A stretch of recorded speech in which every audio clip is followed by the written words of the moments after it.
kwiki kuwa gatanu twari twabukereye twabaye tukiva hano mu kazi Pendo izindi gahunda zose kuwa gatanu tuba dufitanye gahunda nge nawe ubundi zihoraho zizwi nyuma y'akazi zijyanye n'itundi two ku ruhande ariko uwo munsi abantu bose narababwiye ni amazwi yose naceceke Pendo ngiye kuri uyu munsi ndi manager we sinshaka umuntu umuvangira niba ari n'amafaranga kurimo umpamagara ubimbaze ubu ngubu turahuze with a big thing ab'imyambaro bavuga bati twateguye ibintu byose biri tayari ab'indabo nge nabakize ku murongo mbabwira ni zimeze fresh abarimu nababwira ni amakote murambaye transport imodoka yanaguye ibintu byose biri tayari twinjira ikibuga twikoza kuri kaminuza hari ya ruguru rwose aho twasoreje ibijyanye harya bize kiburiye nibi ngibi wabyigagamo iki se ubundi kubizi afasha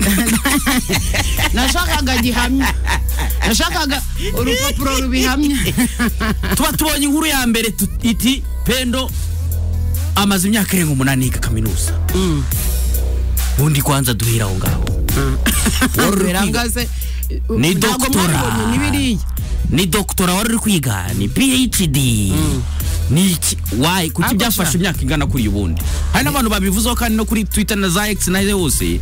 bavuga ati imyaka ariko mu muhe doktora nibivugire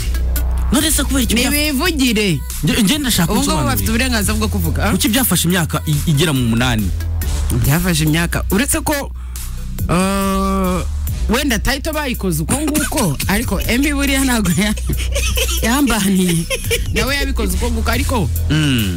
in fact n'urugendo ni byari mu mutwe wanje navuga iyo myaka yose navuga ngo nariyandikisha kwanza hose ndiyandikisha before you come byara ubwo ni before 2016 even before 2016 none 2014 bintu nk'ibi cyangwa mbere yaho gatoya nariyandikishije maze kwiyandikisha aho gitoraza ko turasanga imyaka iza kuba 50 no hold up I'm kidding nariyandikishije sinajya kwiga gambe no 2016 niga umwaka umwe ndahagarika ndongera kugaruka 2020 niba ari na kabiri ndata exam noneho 2023 ndavuga ni kama mbaya noneho mbigiyemo burundu ndiga ndasoza nkora na ari byo natsinzwe ari byo nagiye ndata byose ngomba gusubiramo muri 2025 nicyo nakoze yego byose mbishira ku murongo ubundi nuko nguko byagenze muri make iyo myaka nasanze yarabaye iyo ngiye ariko mu byukuri ntabwo nize imyaka irenze iyo abandi biga muri kaminuza nuko wagendaga nuko nahagarikaga wikobetera ikiraka mu ntara ugahita ugenda ukagaruka usanga barabisigaye ugahita wongera ukahita ariko ikintu ndimo kwibaza kwera iki mwabikabiri none se ubundi iyo myaka murumva kaminuza waba ukiyiga se ntabwo muzi ko gususpanda bibaho hari umuntu utabizi kubenshi burimo kwirengagiza ibintu mubizi umva nkubaze niki wabwira umuntu ugitekereza yuko hari imyaka runaka umuntu agomba kuba afite kugira ngo yige aho ngaho nanone uronje nawe ntaye mu wundi mutego ko nize ko mfite imyaka myinshi yo kutiga kaminuza oya ntago ari imyaka myinshi ndimo ndavuga abantu babivuga bakavuga bati reka nkubwire ngiye maze kugira imyaka 30 kugira ngo njye muri kaminuza nahabikira umwana wanjye akazayiga mu masters why kunagiye ngibyo nta muntu ukibitekereza rusi nukuri ko Imana kandi baracyahari acika intege abenshi bacika intege si ukubera imyaka cyangwa iki abenshi bacika intege bitewe n'uko kwigana bara abapeti kweli ntago ari kesi y'abapeti muri kaminuza hari imyaka ihaba wowe kubizi ahubwo vuga ngo abenshi bacika intege kuko baba bafite akazi abafite akazi akavuga ati nk'ubu ndaja kuruhira iki izo stress zo kongera kwicara nkafata mu mutwe ntabwo mbishaka nicyo kibazo baba bafite ariko ubundi ntabwo ari kuvuga ngo imyaka cyangwa iki bafite ikibazo cy'ama stress ari abantu bafite ibibazo rero nge numva nshaka kugira ngo ugire inama bande hari nk'umuntu w'umumama wacikirije ishuri cyangwa se no gustruggling nko nawe wastrugglingaga ashaka ari umumama ashobora no kuba ari umumama afite n'akazi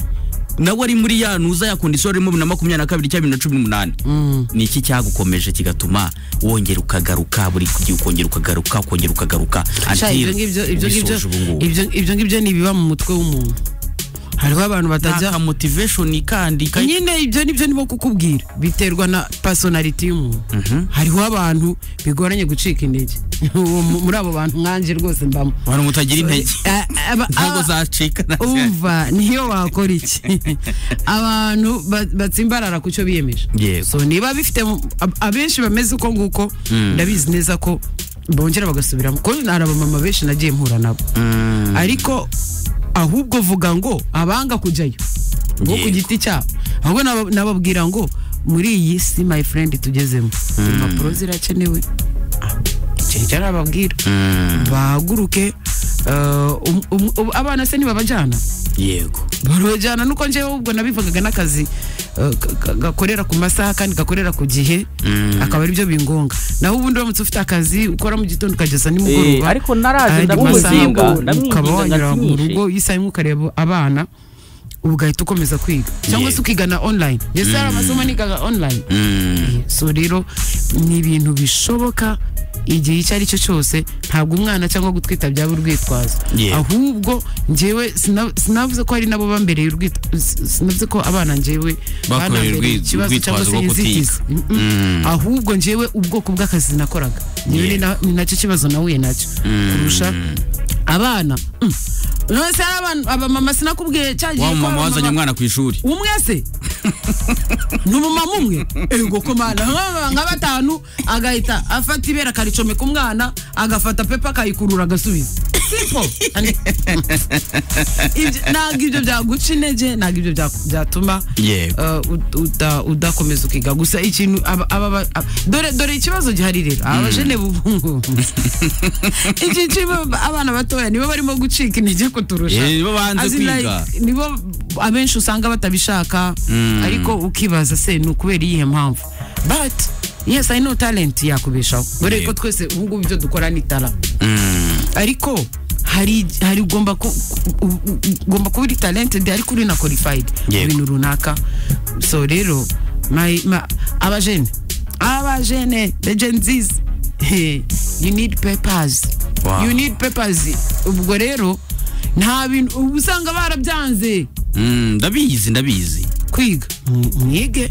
abajene mwige kabisa. Next move rero gahunda ikurikiyeho ni iyi